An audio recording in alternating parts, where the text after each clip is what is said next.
বাংলাদেশ আওয়ামী লীগের এবং মুক্তিযুদ্ধের সপক্ষের অনেক ব্যক্তি আমাকে একটা প্রশ্ন সবসময় করেন যে শুধুমাত্র আপনি একমাত্র ব্যক্তি যে আওয়ামী লীগের আভ্যন্তরীণ বিষয় নিয়ে সমালোচনা করেন। আপনি এত সমালোচনা কেন করেন? এই সমালোচনা করার উদ্দেশ্য কি? এই সমালোচনা করে আদৌ কি পরিবর্তন আপনারা আনতে পেরেছেন তা কি আমাদেরকে দেখাইতে পারবেন?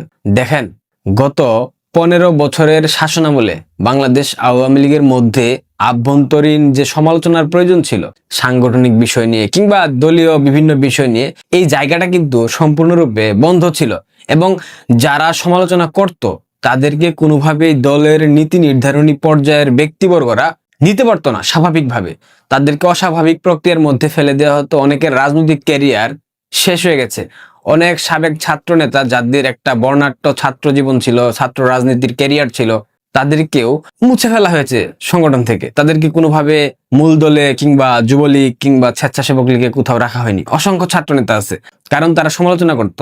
তারা চাইতো যে প্রকৃত অর্থে বাংলাদেশের সকল পর্যায়ের মানুষের মনের ভাষা বুঝে রাজনীতি করবার জন্য, কিন্তু তাদেরকে সেই সুযোগ দেওয়া হয়নি। এর নেপথ্যে অনেকগুলা কারণ অবশ্যই আছে।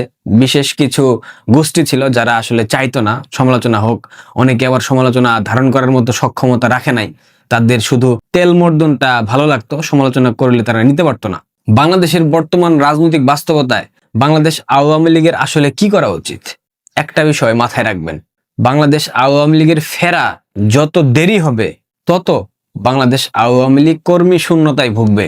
এ কথা আমি আবার বলতেছি, আওয়ামী লীগ যত দেরিতে ফিরবে বাংলাদেশের স্বাভাবিক রাজনৈতিক প্রক্রিয়ায়, তত বাংলাদেশ আওয়ামী লীগ কর্মী শূন্যতায় ভুগবে। এখন আপনারা আমাকে ফিরতি প্রশ্ন করতে পারেন, এইটা কোনোভাবে সম্ভব না। আওয়ামী লীগ তো শুধুমাত্র একটা রাজনৈতিক সংগঠন না, আওয়ামী লীগ একটা অনুভূতির নাম, আদর্শের নাম। আমি আপনাদের কথায় একমত, কিন্তু একটা প্রচলিত প্রবাদ আছে, পকেটে যখন টাকা থাকে না তখন ভালোবাসা জানালা দিয়ে দৌড়ে পালায়। বাংলাদেশ আওয়ামী লীগের বর্তমান যে রাজনৈতিক পরিস্থিতি, বাংলাদেশের সাধারণ মানুষ থেকে শুরু করে আওয়ামী লীগের কর্মী সমর্থক যারা নির্যাতন নিপীড়নের শিকার হচ্ছে, গত 18 মাসের এই ইউনূসীয় শাসনামল পরবর্তী তারেক রহমানের শাসনামলে আমরা কোনো ধরনের পরিবর্তন দেখতে পাচ্ছি না। যেটা ইউনূস সেটাই তারেক। আমি এর আগেও বলেছি, ইউনূস সরকারের এক্সটেন্ড সংস্করিত ভার্সন বা সংস্করিত রূপ হচ্ছে গিয়া তারেক রহমানের বর্তমান বিএনপি সরকার। সুতরাং মব সংস্কৃতি, নির্যাতন নিপীড়ন, অন্যায়ভাবে গ্রেফতার করা, অন্যায়ভাবে মিথ্যা মামলা দেওয়া সবকিছু এখনো চলমান আছে, কোনো কিছু কিন্তু পরিবর্তন হয়নি। সেক্ষেত্রে আপনাদের ভাবতে হবে, আপনাদের বুঝতে হবে, ইউনূস যা যা করেছে আওয়ামী লীগের উপর, তারেক রহমান ঠিক একই দিকে আগাচ্ছে এবং করতেছে। বিএনপির নেতাকর্মীরা কিন্তু 5 আগস্টের পর যেভাবে নির্যাতন নিপীড়ন করেছে আওয়ামী লীগের সাধারণ নেতাকর্মীদের উপর, সমর্থকদের উপর, তারা এখনো সেটা অব্যাহত রেখেছে। এখন আমার যেটা প্রশ্ন, আওয়ামী লীগ যদি দেরিতে ফিরে, ধরেন উদাহরণস্বরূপ আরো 3 থেকে 4 বছর লেগে যায় স্বাভাবিক রাজনৈতিক প্রক্রিয়ায় ফিরতে, যদি স্বাভাবিক রাজনৈতিক প্রক্রিয়ায় অর্থাৎ মাঠের রাজনীতিতে আরো 2 থেকে 3 বছর পর আওয়ামী লীগ ফিরে, সেক্ষেত্রে কতগুলা প্রতিবন্ধকতা সৃষ্টি হবে। নাম্বার 1, আওয়ামী লীগের যারা তৃণমূলের নেতাকর্মী সমর্থক, তাদেরকে কোনোভাবেই ঘরে ফিরতে দেওয়া হচ্ছে না, স্বাভাবিক রাজনীতি করতে দেওয়া হচ্ছে না। তাদের ব্যবসা প্রতিষ্ঠান, তাদের আয়ের উৎস, ইনকামের উৎস সবকিছুকে ধ্বংস করে দেওয়া হয়েছে।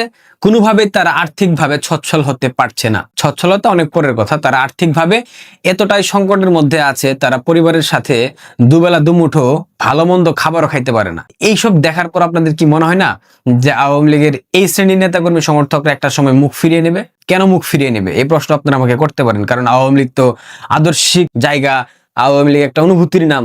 ফিরিয়ে নিবে ঠিক এ কারণে, যখন দেখবে দলের পক্ষ থেকে সাংগঠনিক স্থিতিশীলতা কাটিয়ে ওঠার জন্য কোনো প্রকার পদক্ষেপ নেওয়া হচ্ছে না, যখন এই কর্মী সমর্থকরা উপলব্ধি করবে যে বাংলাদেশ আওয়ামী লীগ হয়তোবা দ্রুত ফিরতে চাচ্ছে না, যখন তারা ভাববে আমাদের রক্ত ঘাম শ্রম সবকিছু আমরা দিতে প্রস্তুত হয়ে আছি, কিন্তু আওয়ামী লীগ কারা নেতৃত্ব দেবে, কে নেতৃত্ব দেবে সামনে থেকে, এটা তারা নির্ধারণ করতে পারছে না। কোনো মুখপাত্র এখন পর্যন্ত নির্ধারণ করা হয়নি। এক্ষেত্রে অনেকগুলা বিতর্ক থেকে যায়, ওইটা আমি এখন যাব না। কিন্তু যখন তাদের আয়ের উৎস বন্ধ হয়ে যাবে, অলরেডি গেছে, দীর্ঘমেয়াদে বন্ধ হবে, তাদের পরিবারের ভরণ পোষণের দায়িত্ব তারা নিতে পারবে না, যখন তাদের ছোট ছোট শিশু বাচ্চাদের দুধের টাকা তারা দিতে পারবে না, যখন বাসা ভাড়া দিতে পারবে না, তখন কি আদর্শিক জায়গা আদৌ অটুট থাকবে? শুনেন, শূন্য পকেট আর খালি পেটে আদর্শ থাকে না। আদর্শ তখন ওই যে ভালোবাসার মতো জানালা ভেদ করে পালিয়ে যায়, এটা মানতে হবে। আওয়ামী লীগ দলগতভাবে কোনো নেতাকর্মীকে সহায়তা করছে না, বিভিন্নভাবে বিচ্ছিন্নভাবে অনেকে সহায়তা করার চেষ্টা করছেন, অনেকেই করছে, আইনি সহায়তা দিচ্ছে না। অসংখ্য নেতাকর্মী মিথ্যা মামলায় জেলের মধ্যে বন্দী আছে, তাদেরকে বের করার কোনো সম্ভাবনা আমরা দেখতে পাচ্ছি না। এবং অনেকেই বলেছে, আমিও বলেছি, অনেক জায়গায় শুনেছি, অনেক মারফত থেকে এসেছে, তারেক রহমান ভারতবর্ষের সাথে একটা সমঝোতার মাধ্যমে ক্ষমতায় বসেছেন, আওয়ামী লীগকে স্বাভাবিক রাজনৈতিক প্রক্রিয়ায় তিনি ফিরতে দেবেন, পাশাপাশি যারা অন্যায়ভাবে মিথ্যা মামলায় গ্রেফতার হয়েছে তাদেরকে জামিন দেওয়া হবে। কিন্তু বিএনপির এই শাসনামলে আপনারা কি সেটা আদৌ দেখতে পেয়েছেন? স্বরাষ্ট্রমন্ত্রী তো স্পষ্ট বলে দিয়েছে এসব নিয়ে কোনো কথা তিনি বলতে চান না। সুতরাং আওয়ামী লীগ কত দ্রুত ফিরতে পারে তা নিয়ে সমালোচনা করতে হবে, আলোচনা করতে